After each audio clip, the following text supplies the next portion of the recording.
On a parfois des moments comme ça, des moments qui changent vraiment la donne pour l'intelligence artificielle. Eh bien, on vient d'en vivre un. Aujourd'hui, on décortique une sortie qui a littéralement secoué toute l'industrie, le fameux modèle Llama 3.1 45 bits de Meta. Notez bien cette date, juillet 2024. On s'en souviendra parce que c'est un vrai point de bascule. Le paysage de l'IA a complètement changé et les règles du jeu ont été totalement redéfinies. Allez, on commence par le début.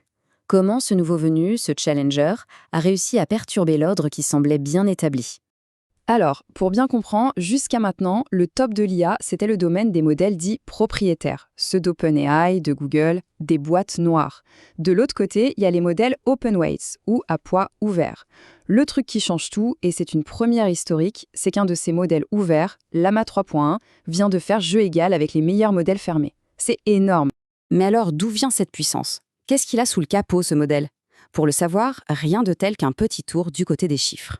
Le premier chiffre, il donne un peu le vertige. 405 milliards, c'est le nombre de paramètres du modèle. Et attention, ce n'est pas n'importe quel modèle, c'est un modèle dense. Qu'est-ce que ça veut dire? Simplement que chacun de ces 405 milliards de paramètres est utilisé à chaque calcul. Imaginez la puissance de traitement. Et cette puissance, elle ne sort pas de nulle part. Pour l'entraîner, il a fallu lui donner à manger. Et pas qu'un peu. 15 000 milliards de tokens. Les tokens, ce sont les briques de base du langage pour l'IA. Pour faire tourner tout ça, une infrastructure monstrueuse. Plus de 16 000 des meilleures cartes graphiques du marché. Sa mémoire à court terme, ce qu'on appelle la fenêtre de contexte, est maintenant de 128 000 tokens. Et, point très important pour nous, il parle couramment 8 langues, dont le français. Prenons un exemple concret, les maths. C'est souvent là qu'on voit la vraie puissance de raisonnement. Sur un test de référence, le GSMKK, il atteint un score de 96,8%. Et ça, c'est mieux que son grand rival GPT-4o. C'est une vraie démonstration de force. Bon, attention, ça ne veut pas dire qu'il est le meilleur absolument partout. Le tableau est plus nuancé. En culture générale, par exemple, il est au coude à coude avec les meilleurs. Pour le code, il est excellent, mais reste un tout petit peu derrière Claude 3.5 Sonnet sur certains points. Mais le fait est là, il joue maintenant dans la même ligue que les champions. Et ça, ce n'est pas un accident, ça fait partie d'une stratégie bien plus vaste.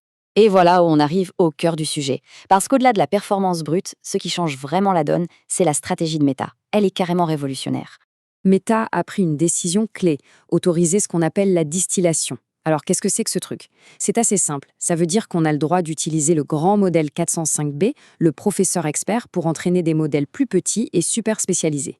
C'est une porte ouverte à la création d'IA sur mesure pour n'importe quel domaine, à des coûts bien plus faibles. Et ce n'est pas tout. Meta ne livre pas que le moteur. Ils fournissent tout l'écosystème qui va avec. La Llama Stack, c'est une véritable boîte à outils pour les développeurs. Tout y est pour intégrer le modèle, le sécuriser et même déployer des applications complexes. En gros, Meta ne donne pas juste la voiture, il donne aussi le carrage, les outils et le mode d'emploi. Et là, on touche à un point absolument crucial. À la différence des modèles fermés, où il faut envoyer ses données chez OpenAI ou Google, Llama 3.1 peut être installé on-premise, c'est-à-dire directement sur les serveurs d'une entreprise. Le mot-clé, ici, c'est la souveraineté des données. Ça veut dire un contrôle total et une confidentialité absolue. Pour beaucoup d'entreprises, c'est tout simplement le nerf de la guerre. Tout ça nous amène à une analogie, une image très forte qui résume parfaitement l'ambition de Meta sur le long terme. C'est Mark Zuckerberg lui-même qui a donné le nom, le Linux de l'IA. L'idée est simple. Tout comme Linux est devenu ce socle technique ouvert et gratuit sur lequel une bonne partie d'Internet et des serveurs du monde entier a été construite, Llama a pour ambition de devenir cette base, cette fondation ouverte sur laquelle tout l'écosystème de l'IA de demain va pouvoir se développer. Les conséquences sont immenses. En rendant une IA de ce niveau accessible à tous, Meta est en train de casser le duopole d'OpenAI et Google. Ça fait chuter les coûts pour tout le monde et, surtout, ça va déclencher une vague d'innovation mondiale portée par toute la communauté open source. Donc au final, ce qu'il faut retenir, c'est que la sortie de Llama 3.1 45B, ce n'est pas juste un produit de plus sur le marché. C'est bien plus que ça. C'est le début d'une nouvelle ère, la preuve que l'open source est maintenant capable de rivaliser au plus haut niveau.